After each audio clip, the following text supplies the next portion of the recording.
Beth Haggerty has worked as a graphic and web designer for years and now joins the many artists of the digital world.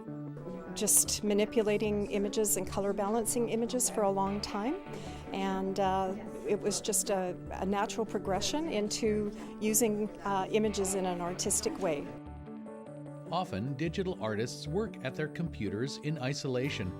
The more Beth got involved in this art form, the more she felt the need to connect with her peers. There wasn't an association of digital artists, so she created one. I kept running into these amazing digital artists, and I kept saying, well, are you connected anywhere? And they said no, and so I said, well, let's make a connection.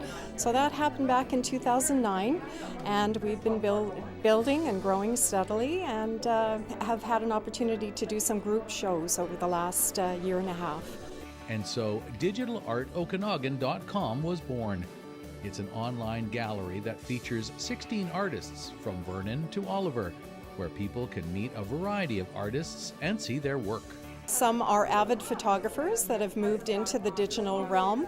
Others are 3D artists, illustrators, and we have an artist that actually works with fractals, and she is using a software that creates images using mathematical algorithms.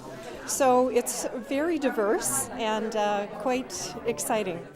There's Ed Eaton. He has an interesting technique where he will actually take objects and scan them into the computer, and then he uses a three-dimensional software to actually build on top of them and create art. Merle Somerville, an experienced photographer for 35 years, and he is now moving into the digital photography realm and taking his work and actually altering it in Photoshop. Sometimes he'll work in film, and then he will do a high-res scan and print it on canvas with archival inks. Christy Batrick, who is trying a new technique right now, she'll take a digital image and print it on a transfer, and then transfer it onto a material such as the one that's here this evening, which is on a piece of plywood, and then she applies acrylic over top to give it a three-dimensional look. So it's a real variety.